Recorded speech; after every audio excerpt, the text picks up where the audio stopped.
Shalom Bapak Ibu Saudara, senang bisa menyapa Bapak Ibu Saudara Jemaat Every Nation dimanapun berada. Apa kabar semuanya? Saya berharap setiap kita tetap bersemangat sekalipun kita masih di tengah-tengah pandemi COVID-19 ini. Karena kita percaya bahwa apapun yang terjadi, firman Tuhan berkata semuanya mendatangkan kebaikan bagi setiap kita yang percaya kepada Tuhan. Sebelumnya saya mengajak kita berdoa sebentar. Kita tundukkan kepala, kita berdoa. Tuhan Yesus, terima kasih kami punya kesempatan mendengar firman Tuhan pada hari ini. Kau mengurapi hamba yang menyampaikan, bahkan seluruh jemaat yang mendengar pada hari ini, mereka dikuatkan, diberkati Tuhan. Hidup yang makin hari makin serupa dengan Kristus. Di dalam nama Yesus kami berdoa. Amin. Hari ini kita akan belajar kembali dari firman Tuhan yang kita sudah dengar selama 2 minggu ini, yaitu dari Yesaya 60. Dan hari ini saya akan berikan judul bagi kita adalah Ketika Kita Dipulihkan. Saya akan bacakan bagi kita semua. Saya akan ambil dari ayat 4 dan ayat 5. Yesaya 60 ayat 4 dan 5. Saya akan bacakan. Angkatlah mukamu dan lihatlah sekelilingmu, mereka semua datang berhimpun kepadamu. Anakmu laki-laki datang dari jauh, dan anak-anak perempuan digendong. Pada waktu itu engkau akan heran melihat dan berseri-seri, engkau akan tercengang dan akan berbesar hati, sebab kelimpahan dari seberang laut akan beralih kepadamu, dan kekayaan bangsa-bangsa akan datang kepadamu. Bapak Ibu Saudara, ini adalah nubuatan Nabi Yesaya kepada bangsa Israel sewaktu bangsa Israel masih di dalam pembuangan di Babel. Nah, pesan ini mengingatkan bangsa Israel bagaimana harusnya bertindak sewaktu mereka sudah kembali dari pembuangan, waktu mereka ada di negara mereka kembali di Yerusalem. Tentunya sewaktu mereka kembali ke Yerusalem, tidaklah semua otomatis menjadi baik. Karena mereka harus membangun kembali negerinya yang sudah rusak, yang sudah hancur. Kemudian mereka harus merubah dan membangun cara berpikir mereka yang benar, yang sesuai dengan kehendak Tuhan. Selama ini mereka ditindas, yang hak-haknya dirampas, yang selama ini keadaan mereka begitu mempengaruhi cara berpikir mereka, yang bisa membuat mereka hanyalah seperti bangsa yang kecil, bangsa yang tidak punya apa-apa, dan bangsa yang tidak punya pengaruh bagi bangsa-bangsa lain. Nah, dan nubuatan ini, firman Tuhan ini juga menjadi pembelajaran bagi setiap kita untuk mengingatkan kita bagaimana bertindak dengan benar. Sewaktu kita sudah dipulihkan, sewaktu kita sudah dibebaskan dari dosa, sewaktu kita sudah menang dari dosa-dosa kita. Bapak Ibu Saudara, bulan lalu pemerintah Indonesia membuat satu kebijakan, yaitu mengeluarkan beberapa tahanan yang dianggap layak untuk dibebaskan dengan berbagai alasan. Tentu salah satunya adalah untuk menghindari penyebaran virus corona karena terlalu banyak penghuni di penjara. Tetapi kita dengar setelah dikeluarkan di televisi, banyak kita dengar bahwa ada beberapa penjahat itu, mantan penjahat itu yang sudah keluarkan, mereka kembali mencuri, mereka kembali merampok, yang akhirnya mereka ditangkap kembali, dipenjarakan kembali, dan ada yang melawan akhirnya ditembak sampai mati. Nah, kalau kita bertanya, apa yang membuat mereka merampok kembali? Apa yang membuat mereka mencuri kembali? Tentu karena cara berpikir mereka tidak berubah. Mereka tidak melihat bahwa kebebasan yang mereka alami adalah satu anugerah, satu kesempatan untuk mereka melihat masa depan yang lebih baik. Oleh karena itu, Tuhan mengingatkan kita juga untuk bertindak dan berpikir yang benar sesudah kita dibebaskan dan dipulihkan oleh Tuhan dari setiap dosa-dosa kita. Nah, pertanyaannya, apa yang Tuhan kehendaki sewaktu kita dipulihkan dari setiap dosa kita? Yang pertama, kita belajar dari ayat 4 tadi. Tuhan berkata, angkatlah mukamu. Saya bacakan ayat 4 tadi. Angkatlah mukamu dan lihatlah sekelilingmu. Mereka semua datang berhimpun kepadamu. Anak-anakmu laki-laki datang dari jauh, dan anak-anakmu perempuan digendong. Bapak Ibu Saudara, seringkali kita yang sudah lahir baru, yang sudah percaya kepada Tuhan Yesus, cara pandang kita masih banyak yang belum berubah. Ada yang begitu bersuka cita setelah mereka diselamatkan. Haleluya, puji Tuhan, saya sudah diselamatkan. Tapi setelah itu, tindakan mereka tidak sesuai dengan pertobatan mereka. Ada yang masih sering mengingat ke belakang, persoalan-persoalan masa lalu, tantangan-tantangan masa lalu. Akhirnya sulit untuk maju ke depan, sulit untuk melihat masa depan yang lebih baik. Ada juga yang begitu menghadapi tantangan, langsung down, langsung menyerah dengan situasi. Oleh karena itu, pesan Tuhan bagi kita semua, Tuhan berkata, angkatlah mukamu. Artinya jangan lagi muka kita tertunduk seperti orang kalam, seperti orang tertuduh, seperti orang yang bersalah terus. Jangan melihat lagi kepada kelemahan-kelemahan kita masa lalu, kepada persoalan-persoalan kita saja. Tetapi Tuhan berkata, angkatlah mukamu. Karena Tuhan berkata, di dalam kita ada terang Tuhan sudah terbit, dan kemuliaan Tuhan telah terbit atas hidup kita. Mari kita tunjukkan hidup yang merdeka, hidup yang menang. Mari kita tunjukkan wajah yang penuh dengan iman, yang kita percaya bahwa Tuhan pasti akan menggenapi setiap janjinya. Sekalipun kita ada di dalam persoalan pandemi virus corona ini, sekalipun kita masih punya persoalan keluarga kita belum selesai, sekali kita pun punya persoalan di dalam pekerjaan, di dalam keuangan kita, kita percaya pasti ada jalan keluar bersama dengan Tuhan. Sebab Roh Kudusnya menerangi hati kita, membuat kita tahu, membuat kita percaya bahwa masa depan kita penuh pengharapan di dalam Tuhan. Yang kedua, Tuhan berkata, lihatlah sekelilingmu. Maksudnya bukan sekedar hanya melihat dengan kasat mata, tetapi lihatlah dengan cara pandang yang baru. Lihatlah dengan cara pandang Tuhan melihat. Bagaimana waktu kita melihat dengan cara pandang Tuhan, kita akan menyadari begitu banyak orang lain yang memerlukan pertolongan. Firman Tuhan berkata, dikatakan tadi bahwa mereka semua berhimpun kepadamu. Begitu banyak orang di luar sana yang sedang di dalam kegelapan, yang tidak tahu bagaimana caranya menang dari setiap dosa, yang tidak tahu caranya bagaimana mereka keluar dari kegelapan itu. Bapak Ibu Saudara, kitalah yang dipilih oleh Tuhan. Kitalah yang sedang diutus Tuhan untuk membebaskan mereka. Mari kita lihat dengan cara pandang yang berbeda mulai hari ini.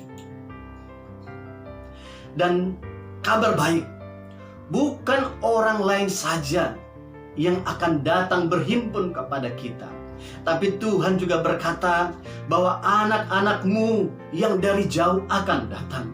Anak-anakmu perempuan akan digendong. Artinya anak-anak kita, mereka juga pasti akan datang kepada Tuhan. Orang-orang yang kita kasihi, mereka juga akan datang kepada Tuhan. Melalui hidup kita, pasti mereka akan diselamatkan, mereka akan dipulihkan. Minggu lalu, waktu kami doa bersama dalam keluarga sebelum kami tidur, anak saya paling kecil, umur 10,5 tahun, dia bertanya kepada saya, "Papi, bagaimana caranya bertobat? Bagaimana caranya hidup lahir baru?" Itu kesempatan buat saya. Saya begitu exciting menjelaskan bagaimana hidup di dalam Kristus.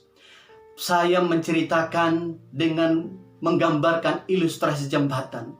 Kemudian saya menantang dia, maukah engkau hidup bersama dengan Tuhan? Maukah engkau diselamatkan oleh Tuhan? Dan dia berkata, saya mau papi. Kemudian kami doakan. Dan Bapak Ibu Saudara, satu amazing buat saya, dia sampai menangis.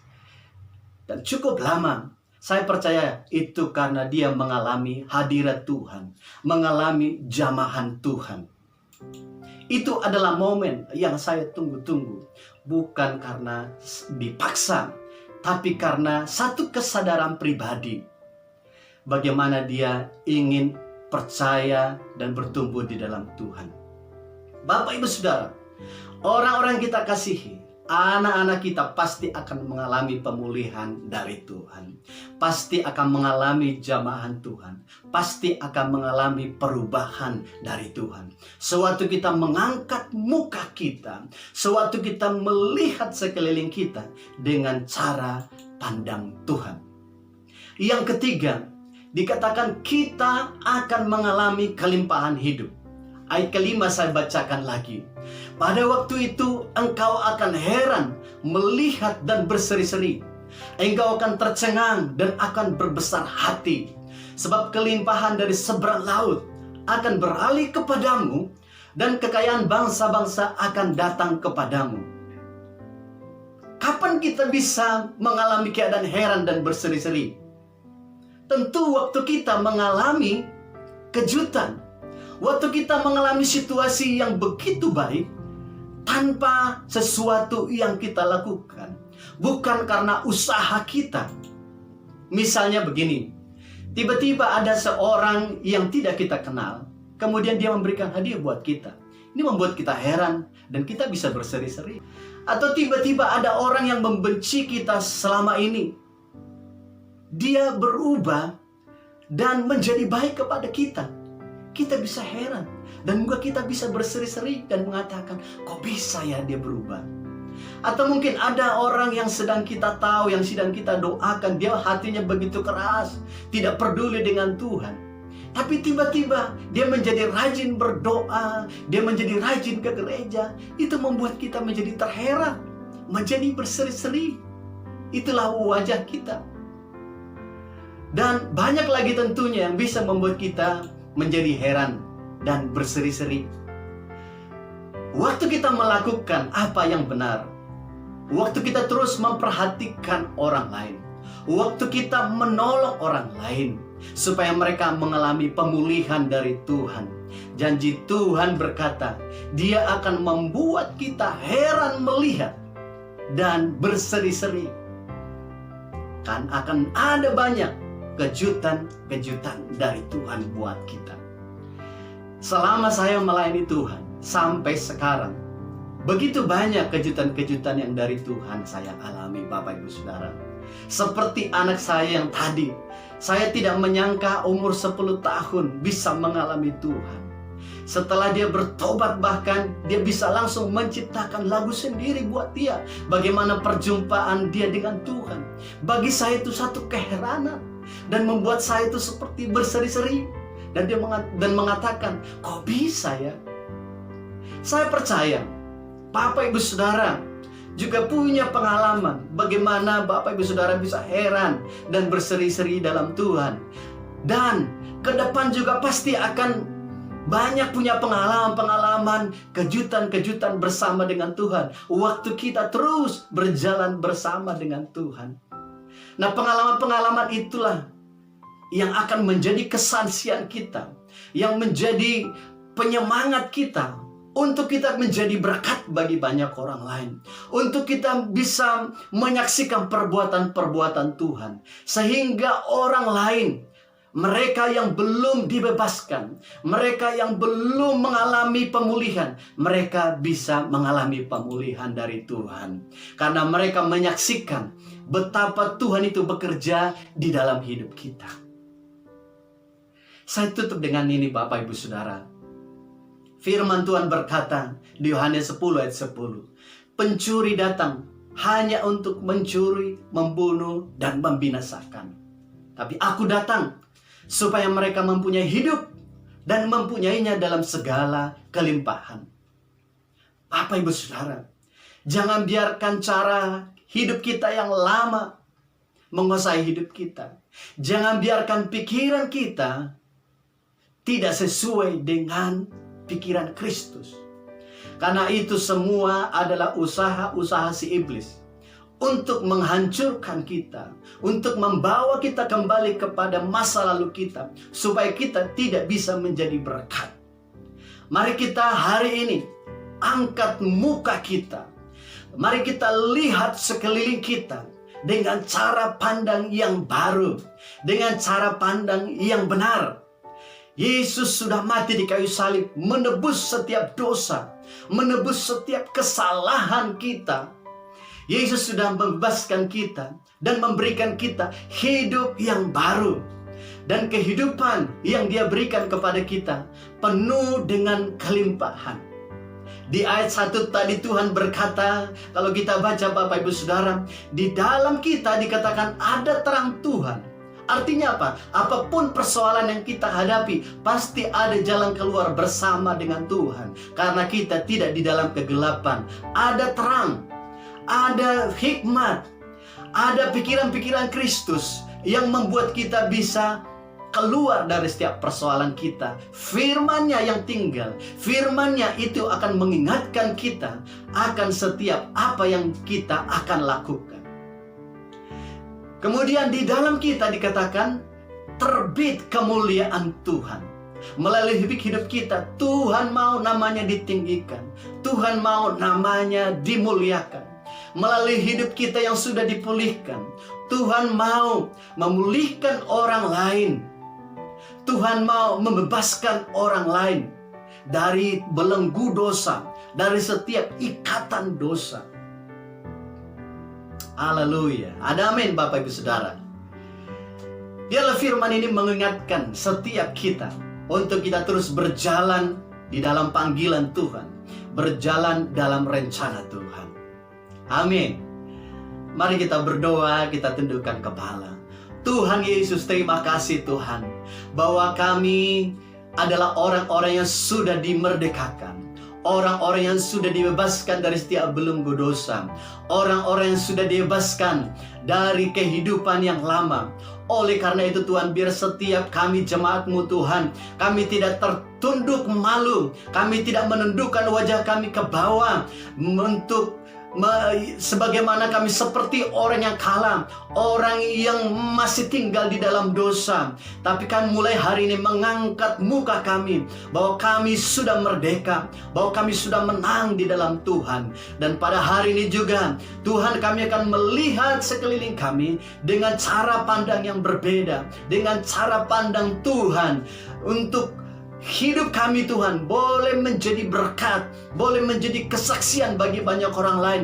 Untuk hidup kami memulihkan orang lain Tuhan, sebagaimana firman-Mu Tuhan. Waktu kami berjalan sesuai dengan rencana Tuhan, kami berjalan dengan belas kasihan Tuhan, maka akan banyak orang berhimpun datang kepada kami.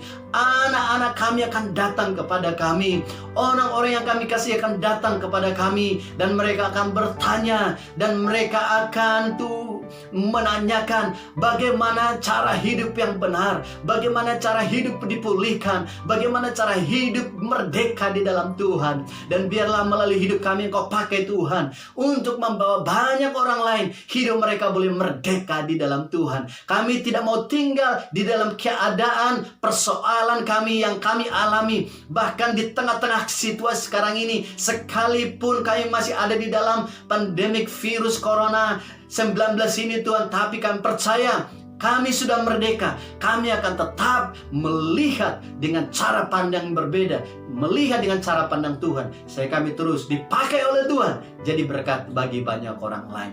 Berkati seluruh jemaat, berkati pekerjaan mereka, berkati usaha mereka, berkati keluarga mereka Tuhan. Di dalam nama Yesus setiap kami berdoa, amin. Tuhan Yesus memberkati setiap kita. Haleluya.